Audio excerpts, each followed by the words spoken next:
Welcome to a new episode of Science Factory. About a month ago, in mid-August, Science Factory headed to Madrid to record a very special interview at Spain's premier archaeological museum, the Museo Arqueológico Nacional. For this first interview, we explored the museum's temporary exhibition dedicated to Eduard Toda, the remarkable diplomat and traveler whose life bridged cultures and continents.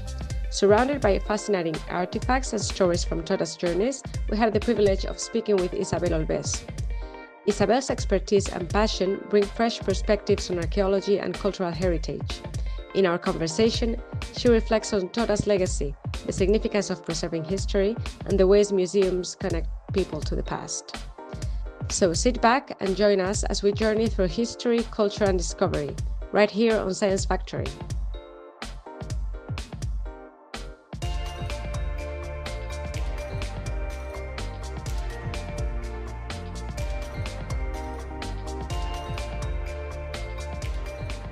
Welcome everyone to this new episode of Science Factory. Today I'm in Madrid.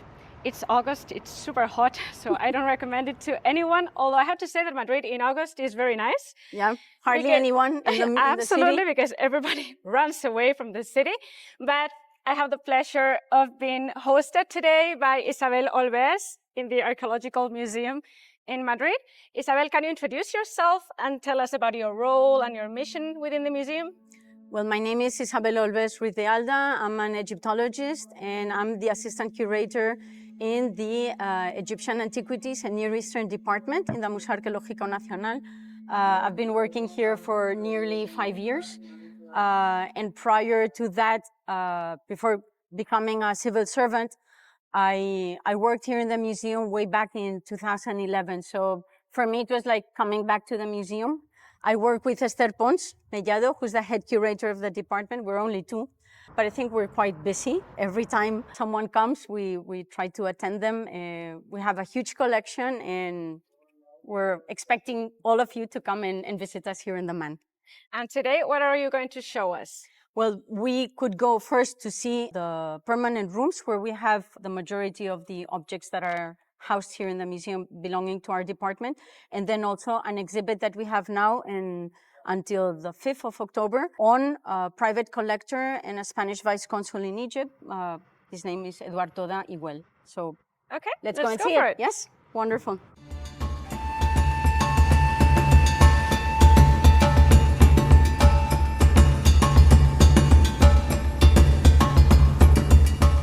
Could you start by introducing the temporary exhibition of Eduard Toda? The museum has a new exhibition, as you said, dedicated to Eduard Toda Iguel, and it's going to be running until the 5th of October. So as you can see, he's a very peculiar man. He's dressed up as a mummy, but this was a costume party in the Bulak Museum. So Toda was a Spanish vice consul in Egypt, based in Cairo, from 1884 until 1886, and in those nearly 2 years, he amassed a collection of about 1,500 pieces.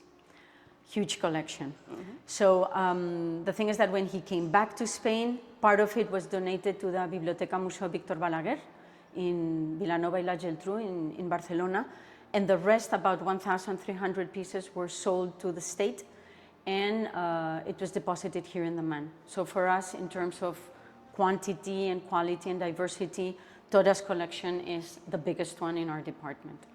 And why is he such an important figure? Well, truth is, for us it's important not only because of his collection, but also because Toda has always been regarded as the first Spanish Egyptologist. And he was neither an Egyptologist nor an archaeologist, but he was in the right place at the right time, and that is something very, very important. So for us, it was very important for us, for the curators, Miguel Ángel Molinero Polo and Andrea Rodríguez Valls, and Esther and myself as scientific coordinators. It was very important to address that issue so everybody would understand that he wasn't the first Spanish Egyptologist, but he did a lot to disseminate and communicate and raise awareness and interest on Egyptology. And that is something we're trying to dissipate on one side, that he wasn't an Egyptologist, And on the other, we think it's important to present an exhibition just based on his own collection, which is absolutely fabulous. So all the pieces exhibited here in the collection are from his collection? Not all. The exhibition is divided into 7 different areas. So the first area has nothing to do in the sense that the pieces do not belong to Toda, but this first area is dedicated to all the Egyptian collections that entered the museum prior to Toda's collection. There are pieces that have been loaned from the Museo del Traje, for example, like one of the suits of a diplomat, and other pieces. All this first area of the exhibition is dedicated to all those Egyptian collections that came into the museum prior to Toda's collection. So that means that there are objects that came from the Royal Cabinet of Natural History, from Charles III. Prior to that, it belonged to a private collector by the name of Pedro Franco Davila. Others came from Italy, from the southern part of Spain, or even from the Fragata Arapiles, which is an expedition to acquire new objects for the museum that had just recently opened. And one of them is the head of what we consider would be Ptolemy II. Or, for example, from Victoria Vargas, who has a pretty good collection of about 200 pieces, but obviously nothing in comparison to Toda's collection in number and in diversity. And I see here that you have represented kind of the office of Yes. a curator or an antiquary. Exactly, right? That's it. The thing is that we also wanted to create, or Ángel Rocamora, who's the designer and the architect, thought of recreating more or less what would be like a cabinet of curiosities, as they called it before. And so some of the furniture is the old furniture the museum had way back in the 19th century. And it's just to create that kind of 19th century atmosphere in the whole exhibit. So some pieces belong to the coinage numismatic department, others to our department, etc. But it was just to sort of recreate that kind of office. 19th century office. It's nice. I like this kind of displays. They give you, a different vibe. You feel you're in the 19th century. Absolutely. Mood. And what are the most important pieces of the collection? Wow. You would say. Well, that was difficult to assess because, as I said, the museum acquired about 1,300 pieces, more or less, and then choosing which ones should and could be in the exhibit was a difficult task. But I would say that there are many, from a beautiful mask that we can see here, and normally it's in the permanent rooms. There are other pieces that we have here. Some are the beads, some of the coins that he acquired, because Toda started his passion for collecting, not in Egypt. When he became a diplomat, his first destination was China. Toda had a fascinating life, from being a diplomat to becoming one of the first Spaniards to explore Egypt. How did the museum prepare to tell his story? Well, both the curators had already been working on Toda's collection and his world, his studies for a long, long time. They had written articles, they had even participated in congresses, and I think it was a long time cherished idea to have a proper exhibition dedicated to Toda. So in this case, the idea was to select or choose from those 1,300 pieces which objects could and should be in the exhibition. When Toda becomes a diplomat, he is sent first to China, and there he spends about 7 or 8 years, but influenced by his uncle on his mother's side, who, as I said, was belonged to a very influential family, the Güell family in Barcelona. He instructed him into the idea that to progress, you needed to have culture and to have knowledge of the places that you visited. So Toda started his collection in China. So that's almost the first display case that we have dedicated to him. So these pieces belong to the numismatic coinage department. So those are the cartons from Toda with his handwriting and other pieces that he that he sold to the Spanish state. And during those 7 or 8 years, he also wrote books about the history of China. So I mean, he was very, very much involved in the different places where he was sent by the diplomatic corps. This is like the first vitrine or first display case dedicated to him. For example, the suit, the diplomatic suit, does not belong to him. That is a loan from the Museo del Traje, but it's basically the same one as he has in the picture that we have at the beginning of the exhibition. And what are the most important pieces of the collection? Well, that was difficult to assess because, or that is difficult to assess because there is an enormous variety. We have from pre-dynastic pottery to linen cloths, to amulets and different kinds of beads, to sarcophagi. It's difficult to assess, but to tell you the truth, there are many.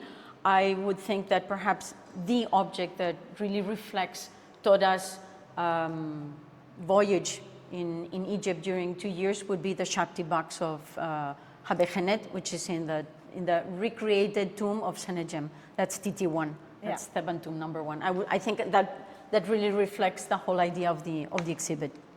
And does the exhibition include items directly linked to Toda's archaeological work or his personal life in Egypt? Well, through his personal life, when Toda arrives in Egypt in 1884, he in his own diaries expresses the idea that, I mean, everything is completely new to him. Like he's impressed by the population, by society, by the architecture, by religion, etc. So in one of the first display cases, we have placed a top hat that is typical of the diplomatic corps, and at the same time a beautiful Berber silver necklace. So we can express the differences between what would have been like high society Europeans in Cairo as opposed to local population. That would be perhaps the first part. The second part, I would say that not only we have here exhibiting his collection, but also the photographs that he took. Aside from the huge collection that we have, Toda also had his own photographs that he himself took, that as you can see, we have them here at full scale, that have been slightly retouched with artificial intelligence. But I think it brings the person like back to life, and we feel closer to that 19th century ambiance, no, or atmosphere. And also the rubbings that he did on some of the tombs, like for example in this case in Saqqara in the tomb of Ti. So all of that belongs to the exhibition, but the rubbings and the photographs are part of what he donated or he gave to the Victor Balaguer Museum. Okay. So it's not here in the Man. In the Man, just the pieces. And are there any pieces that have never been shown in public before? We believe that much of what came into the museum in 1887, when Toda's collection was acquired by the state and deposited here, was already on display. Because back then, the museography of the 19th century was displaying everything the museum had, basically because there was hardly any storage areas.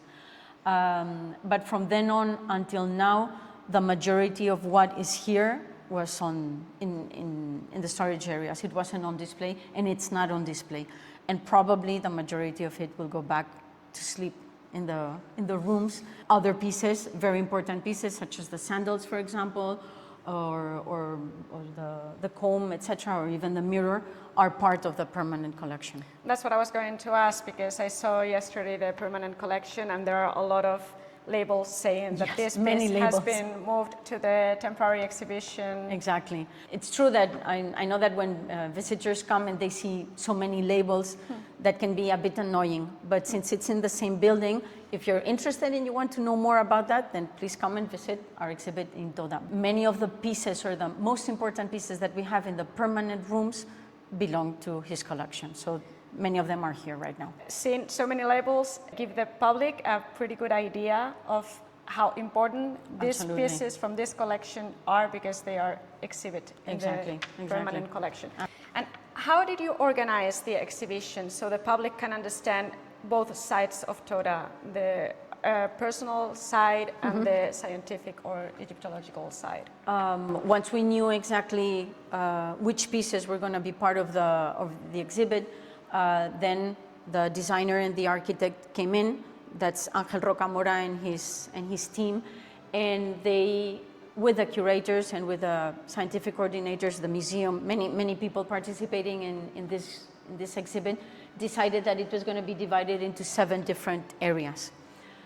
So the first area was the one we saw at the beginning, that was like all the Egyptian collections that came into the museum prior to Toda's collection. Then we have his first destination, which was China, then the beginning of his 2-year stay in Egypt with the first small amulets, little pieces, different deities, etc. And then we have this, which many people have regarded it as an antiquarian room. Like you have many different display cases, different sizes, etc. But it's to highlight the different objects that he bought during his 2-year stay in Egypt. Another area would be this one, the annual inspection trip that they did every year, because while he's in Egypt, he met not only the European Society that was based in Cairo and Alexandria, etc., but also the Antiquities Service members, and he made their acquaintance. So he was invited to accompany them during this cruise up the Nile, as they did every year, in order to just assess how the objects were, or the archaeological sites, if anything had been discovered, etc., etc. And that is very important, because here we have different objects that Toda bought along his trip. But the most important one is when they basically arrive to the area of Luxor, what we call Luxor now. They had found a completely intact tomb which belonged to Sennacherib. And that's TT1 that we have reconstructed here. And the first ever publication on this tomb is by Toda. So, as I said before, he not only had conferences when he came back from Egypt, but he also, with his collection, conferences, and publications, he helped raise awareness of the importance of Egypt way back in 1886. The last 2 areas of the exhibit are, once Toda comes back from Egypt, all the objects were sent from Alexandria to Barcelona straight. And then in Barcelona, these pictures were taken in the Biblioteca Museo Víctor Balaguer. So what we wanted to do was confront what we have here in the museum to the old photographs. In some cases, we have the pieces here, and in other cases, well, the pieces stayed or were donated to the Museum Víctor Balaguer. Then when he returns, as I said, he starts giving conferences and talking about Egypt, and he presents his several publications. But as I said, from China to Egypt to Sardinia, because that's among the last places where he was sent as a diplomat. He also studied the culture of Sardinia, so this belongs to the Departamento de Moderna, the Department of Modern History. And but nevertheless, all in all, he always had like an interest for culture, for history, for the language of the different countries he visited, and this would be towards the end. And the last piece is another a mummy mask from the Ptolemaic period belonging to Toda.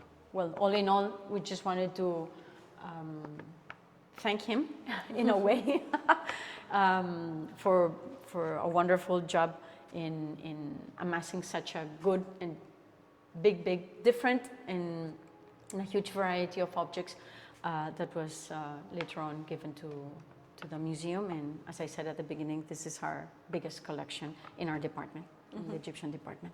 And what were the most difficult challenges you had to face to organize this exhibition? Well, to tell you the truth, there were many challenges. You have to bear in mind that an exhibition with such an amount of pieces involves almost all the departments in the museum. So from conservators and restorers to photographers to the documentation and communication department, our department obviously, the curators, the designer and architects, many people. Obviously the director, the Ministry of Culture, press, so many people involved in getting this to a perfect end. We also had challenges assessing, as I mentioned before, assessing what objects should and could come into the exhibit, because the majority of them are still in the storage areas. Also translating the huge amount of information the curators, the exhibition curators have on Toda into something everybody could understand. And that is something that it's, I would say, is not an easy task, because they have all this knowledge. They, I would say, personally know Toda, basically, but trying to present this to a very different kind of visitors can be very challenging. And then obviously restoring some of the objects, the mounting the objects, the assembly of the display cases, many challenges, but well, hopefully I think everybody's happy with it. We are. So is the public happy about the exhibition? Have you had any feedback from the public, or do you have opinions? Oh yes. I'd say that the majority of them are very happy, because again, it's something new. Many people don't know about Toda because that's from the 19th century, so it's not like a name that sounds familiar to them. What they don't like perhaps is that the light is very dim, but the idea behind this was, again, to create like a 19th century atmosphere. Aside from that, I think that they're pretty happy with it, and people are enjoying it. The feedbacks are quite and the objects themselves are very beautiful. They are very beautiful. It's always nice to and to such see a this kind of variety. objects. Yeah. Yes. How has Toda influenced the Egyptology in Spain, or the Spanish Egyptology? Spanish Egyptology. Well, when he came back, aside from his publications and his conferences, he also wrote different articles, etc., trying to, again, raise awareness about Egypt, Egyptology, and the importance of Spain being there and learning that new culture. But it's true that at the end of the 19th century, that was a difficult time for Spain. Alfonso XIII had just been born, and he was king in the moment he was born, because his father had passed away just a few months ago. His mother acted as regent. In 1886, we're only like a decade away from the moment Spain lost all its colonies, Cuba, Puerto Rico, the Philippines, Guam, etc. So it wasn't a time to spare on what perhaps they felt wasn't an important issue. But for example, at the beginning, in the first books that we have seen, Miguel Moraita, who was a very important person in Spain in the area of history, he wanted to create a chair on Egyptology, but it finally never pulled through, I guess because of the economic and political circumstances that we had in Spain. But nevertheless, again, even if Toda wasn't an Egyptologist nor an archaeologist, I think he set the path for many researchers that perhaps came afterwards. Would you say there is a single object that captures Toda's legacy? Well, we do know that he must have been really well assessed by the members of the Antiquities Service, and perhaps by other private collectors, friends that he knew while he was in Egypt. I think it's difficult to really just choose one object, because we have from pre-dynastic pottery, we have funerary masks, we have a lot of shaptis, but perhaps if we only have to choose one object, again, it would be the shapti box that we can see later on. Okay, let's go see it. So we are here in the reproduction of the tomb of Senetjem, full scale. So this is exactly the same how size. we see the tomb in Egypt, Exactly. in Deir el Medina. Yes. And we can see its decoration, it's amazing. And I think this kind of reproductions or this kind of areas that in a lot of occasions the museums prepare are very important, so because the people can have a real idea of, That's true. of how it is. That's true. And we can see the decoration, and what can we say amazing. about this tomb? Because of course it was not found like we see Like we're here. seeing it now. No, not at all, not at all. And you know that, for sure.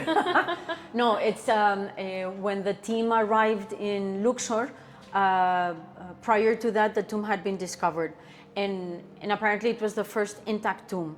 So, as you said, it's not obviously as we're seeing it now. When they come in and they see it, it took them just some days to work on it and get all the objects out. When they get to the tomb and they see it, obviously it was full of coffins and funerary equipment and sand, of course, and millennia of sand and many other things.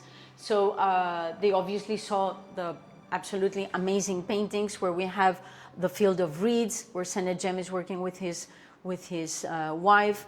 We have other different images of them being nourished by the goddess of the tree. We have Anubis, and we have different other images that show us how important it was for the Egyptians, the idea of death, that for us is something we're very reluctant to it, and we hardly talk about it, but for them it was something, I mean, it was completely, part of life. exactly, it was a part completely of life. assumed. And in the case of Sennacherib, being him a person who worked in the decoration of the tombs of the Valley of the Kings, so much more. Okay. So here we have represented the different images and paintings that we have in the tomb. Only one of them is not represented because it's the door that allows us to go from one of the areas of the exhibit to the other area. But some of the images because the entrance normally would be here, exactly, and this would have been covered. Would be full, actually. Exactly. Yes, Osiris you can see throne, Osiris is cut. just cut, and the other figure is also cut over there. But there are images that are very, very well known, such as Anubis preparing the deceased over the bed with the lion's legs and the head of the lion, kind of apotropaic, and other images. But it's absolutely gorgeous. And this is a backlit image, so it's some kind of cloth. The idea, I don't know if the museum is going to keep it afterwards, if we're going to be able to reuse it. That's something that is still to be decided. Can it be part of the permanent collection in the future? It could be, because but now that it's already done, I mean, it could would be wonderful. And I think it's... But the thing is that we would need to find a place to have it permanently, and that is difficult. Not because so as you've seen, the permanent rooms upstairs are already quite packed with display cases, so it would be difficult. But still, visitors normally stop here, and most of the pictures of the exhibition are taken here because it's well lit. But also because of the paintings are just amazing. And that was the object that we were mentioning before, no? The Shabti box belonging to Habechenet, who could have been the father or the son of Sennacherib. So this is part of the permanent collection in the rooms upstairs, and we decided to put it within the tomb, so we could contextualize the object in the place where it was found. So the majority of the objects, if I'm not mistaken, are in Egypt, obviously.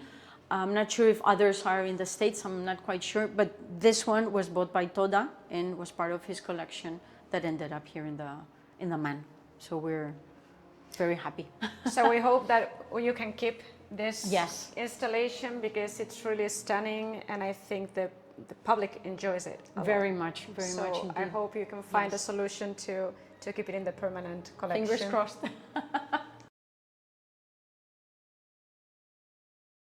I think we had already finished seeing all the exhibition, but then Isabel mentioned something that we had forgot to say before, that there are also fake pieces. Exactly, that is true. Can you explain a bit what it means? This is very, very interesting for us, not only in terms of objects being part of Toda's collection, but also it talks about the importance of objects that were fake already in the 19th century that perhaps visitors or people that went to Egypt would bring back, such as like in the Grand Tour, but that was the 17th, 18th century. People would buy or acquire in certain places and would bring back to their home countries as a real object, but they weren't. Now the thing is that when those 1,300 pieces were sold to the Spanish state, perhaps they didn't assess one by one, they didn't study one by one, they just thought Toda's collection, and seeing that the majority of them were absolutely amazing pieces, perhaps this went or passed by as real objects. Now when studying them, some of them, for example, these two look like Bes, like the god Bes, but then when you study them, the way they were made, for example, in the Shaptis, the inscriptions are not readable, if you could say it like that. Some of the objects have nothing to do with ancient Egypt, etc. No? So this was an important display case in which we wanted to also mention the fact that within his huge collection there were fakes. But I mean, when museums talk about fakes, they feel that it's something they should keep in the storage areas and never mention. But I think it's part of the history of the museum. Museums make mistakes as well. Absolutely. And they acquire, even nowadays, things that perhaps are not completely real. So way back in the 19th century. But I've seen these kind of things in other museums, in Belgium, in the Museum Animal. It's a museum that has an Egyptian collection. Yes. And they have also pieces that they thought were real when they acquired them. And then making further studies and research, some of them are clearly fakes. Absolutely. And some others are still in doubt. Exactly. They are not 100% sure because also they don't know the provenance. That's also another general problem. Yes. And but they are displaying them in a special display case as well, and they indicate and they mention that of course these pieces are probably fake, or these are fake for sure, and these are probably fake. But I think it's a good thing. But I think it's very important. It's kind of funny. It's kind of funny, but it's also it's part of the history of the museum. So we shouldn't be ashamed of having fakes in an exhibit. Nevertheless, some of them are pretty good. And some of them are pretty good. In fact, way back in the 19th century and until last year that we had, or 2 years ago, that we had a congress on fakes, and we started looking into different pieces.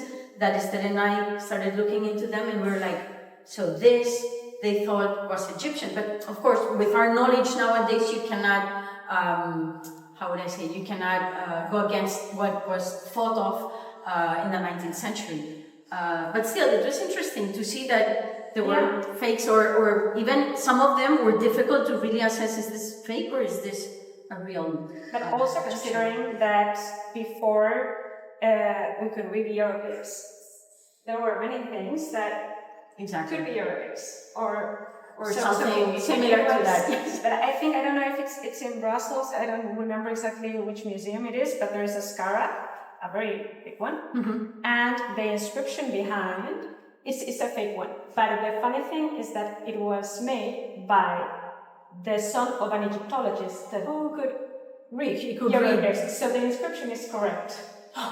And it was sold in the market. So there are some very funny stories behind That's very interesting. Very interesting. So museums have fakes, and that is absolutely true. And this is an example of it. Thank you for watching this episode of Science Factory. We hope you enjoyed our visit to the temporary exhibition dedicated to Eduard Toda and our conversation with Isabel Olbés here at the Archaeological Museum in Madrid. But this journey isn't over yet. The second part of our interview, where we explore the museum's permanent collection and uncover even more stories behind its treasures, will be published very soon. In the meantime, if you'd like to see more videos about museums and ancient Egypt, check out our playlist Ancient Egypt in Museums Worldwide, where you'll find other fascinating interviews and behind-the-scenes insights. Don't forget to subscribe and turn on notifications so you won't miss the next episode. Until then, keep exploring, keep learning, and we'll see you soon on Science Factory.